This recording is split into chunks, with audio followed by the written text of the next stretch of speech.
Empezamos pensando qué es el género para poder pensar qué significaba incorporar justamente una perspectiva de género en la cultura. Y entonces vimos que el género no es el efecto causal de un sexo que sería entendido como biológico o natural, sino que es una construcción performativa, es decir, atravesada por relaciones de poder, por discursos, por relaciones, por cuestiones políticas, económicas, simbólicas, culturales, materiales, afectivas, etc.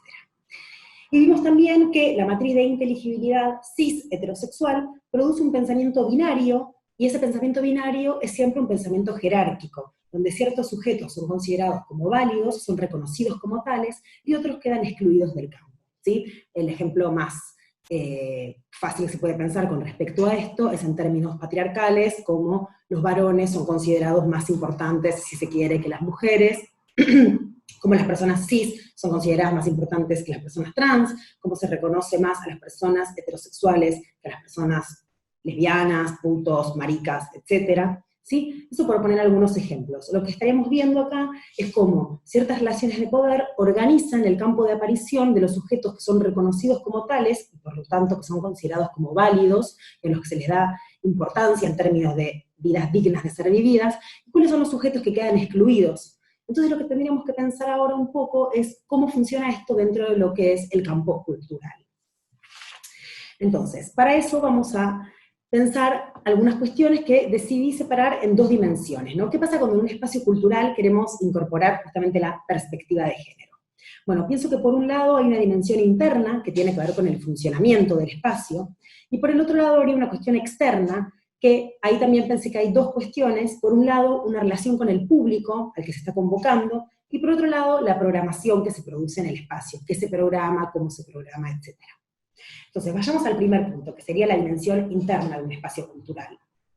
En primer lugar, habría que pensar, bueno, ¿cuáles son los sujetos que conforman ese espacio? ¿No? Porque ahí ya tenemos un indicador de cómo están funcionando las cosas ahí adentro. Por ejemplo, en mi espacio es un espacio todo conformado por varones cis, heterosexuales, blancos, de sectores medios, etc.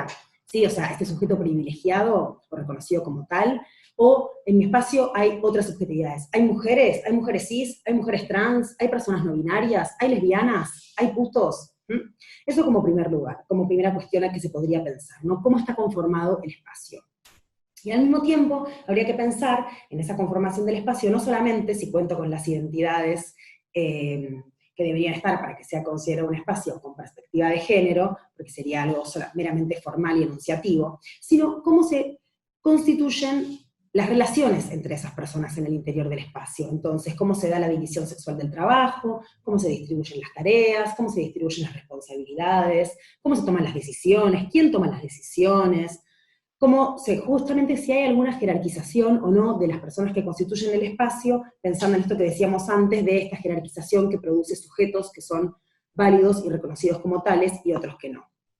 Eso en primer lugar. Y en segundo lugar, también con respecto a la cuestión interna, habría que pensar cómo se resuelven los conflictos cuando aparecen en los espacios, ¿no? Hay una asamblea, quién toma las decisiones, cómo se organiza eso.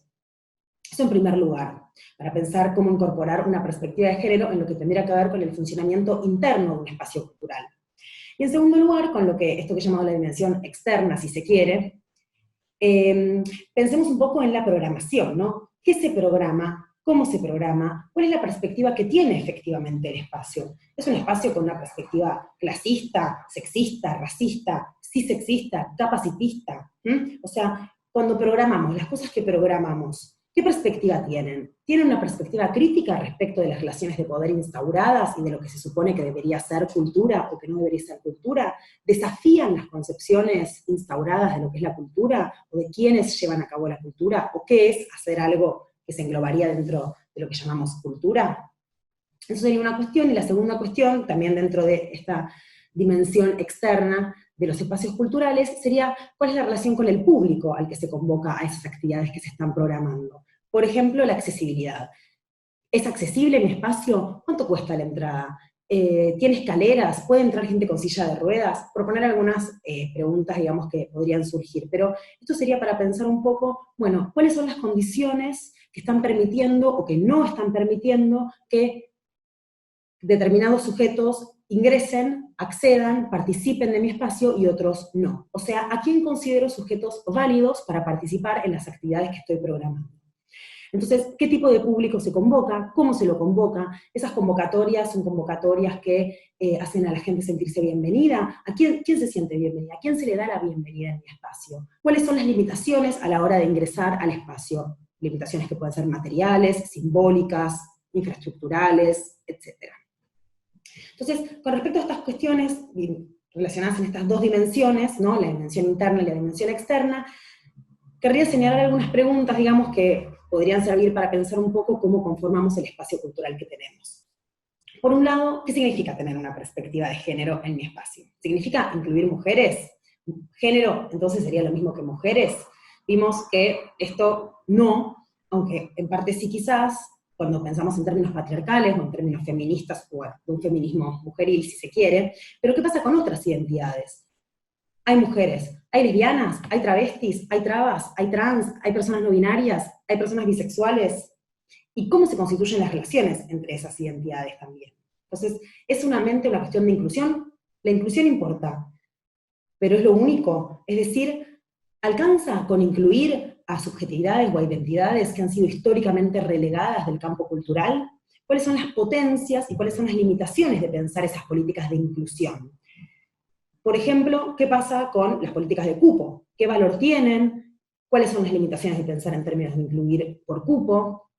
Y aquí me parece que es muy importante para poder responder todas estas preguntas, por eso son solo preguntas con pocas respuestas, tener en cuenta siempre el contexto. Ninguna política es la solución al problema, y tener perspectiva de género no quiere decir una única cosa, sino que justamente en cada contexto singular y determinado va a significar diferentes cosas, y que va a permitir abordar diferentes cuestiones, diferentes aristas de la problemática que estamos tratando de justamente abordar. Entonces, me parece que eso es muy importante, tener en cuenta siempre el contexto, qué es lo que quiero lograr y cómo podría lograrlo, cuáles van a ser las limitaciones de eso, y cómo podríamos incluir esta perspectiva de género, que no es una cosa una y unívoca, sino qué va a significar, en este contexto en particular, incluir una perspectiva de género en este espacio.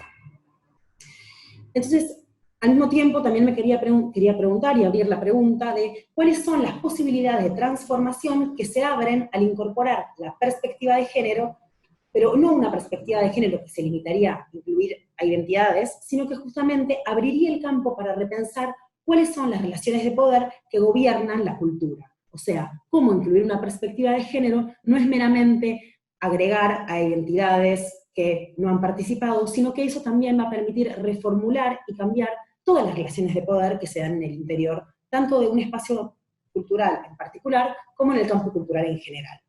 En ese sentido, quería cerrar esta clase con una frase de un activista, un varón trans, Dean Spade, de Estados Unidos, que él propone crear el mundo que queremos habitar.